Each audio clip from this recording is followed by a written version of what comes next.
This should be an interesting video for some of you. I just want to point out that by the time you see this video, this what's inside this case is no longer in the state of California. So don't freak out over it.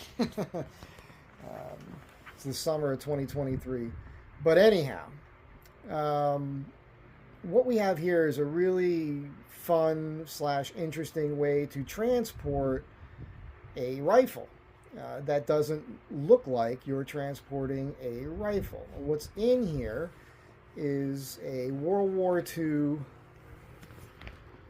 M1 Carbine. It happens to be an inland, which was the only M1 Carbine that came as a paratrooper rifle. Not all inlands are paratroopers. A very small percentage of them are. I put this in the paratrooper stock, and I've owned this rifle for probably 20 years or more. So let's open this up and see what it looks like.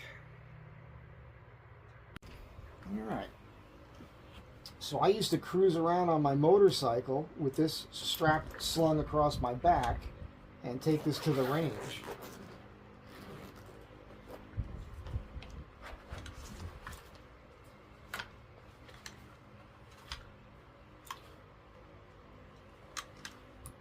Now, this rifle is, it was all matching numbers inland based on the serial number here. This was a World War II used weapon.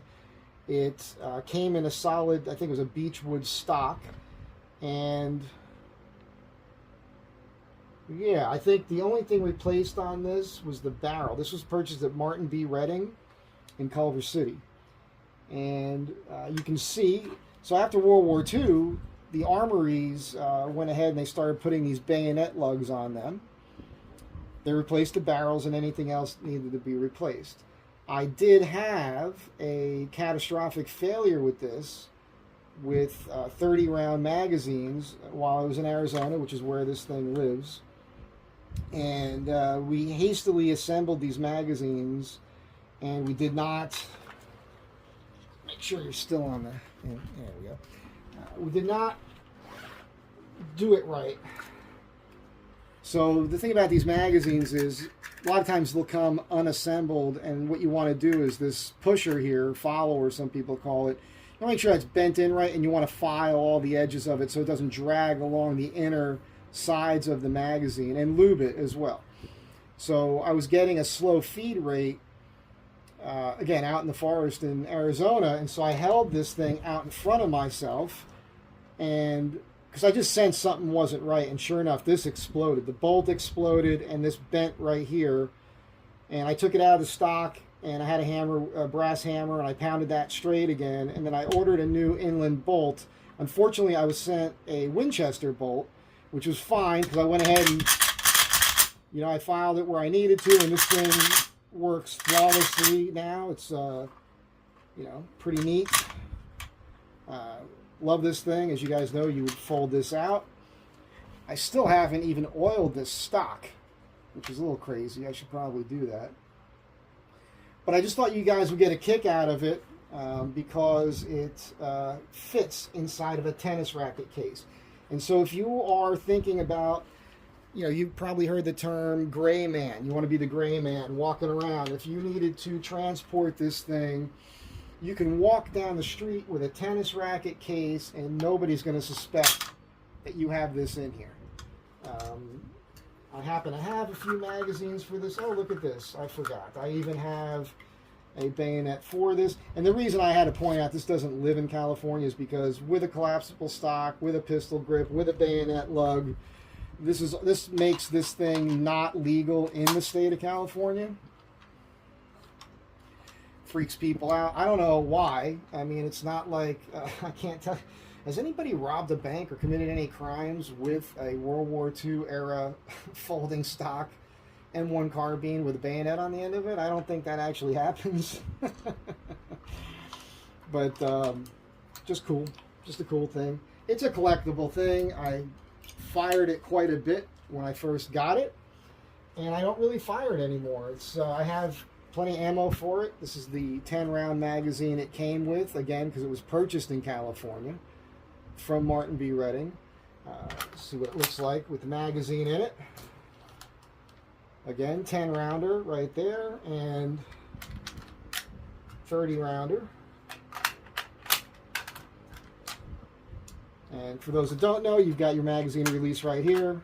You've got your safety right here. Very simple to operate.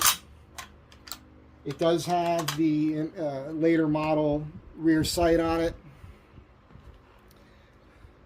As you can see here, with windage and elevation.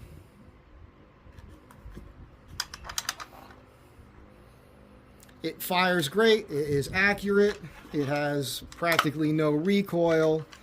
You would never really fire it this way. You can. It was designed to be able to fire that way, but really this was just so that it was more compact, easier for paratroopers. I don't think I have to explain all that to you. You guys can understand it.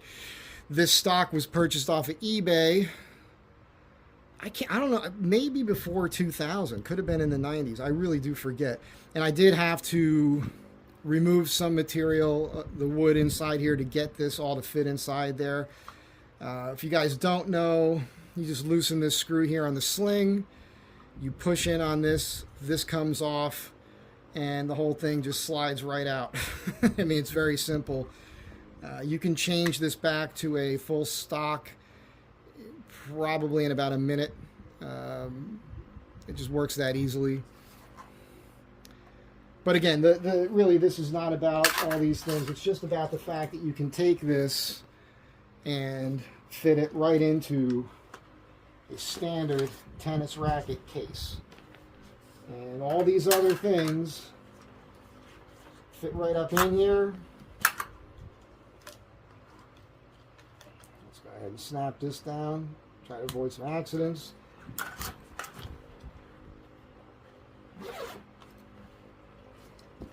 And again, and I think this is leather. This is actually wearing like it is leather. If you look at the wear on this case here, it doesn't actually smell like leather, but it sure is wearing tough. You could get yourself some dense foam and cut it in this shape and layer in here. You could put a thin layer of that and then a thicker layer and cut out for the weapon, put that back in and glue another piece here. You could stiffen this up is what I'm getting at if you wanted to get that crazy. But it's just, I wanted to show you, because another thing that would work would be like a violin case, right? Which harkens back to the days of, you know, like the 1930s. You would see that with gangsters carrying Tommy guns in a violin case. Well, they make soft violin cases now in small cases for small guitars or ukuleles, things like that. And so the idea here is just, it's a way to think about transporting a firearm. You could literally walk right down the street with this thing slung over your shoulder, and nobody would have any idea what you have inside of it. And that's all that is. I hope you guys got a kick out of this and you enjoyed it. When I get back to Arizona, I have plenty of things there that are also not you know, California compliant, let's say, you know, over in America, across the border there, which I'll probably show off at some point. This is not a gun channel. I mean, I've done it before. I'm not shooting this gun. I'm not promoting firearms or anything like that. This is just an interesting thing. You know, it shouldn't be scary to anybody. And that's it.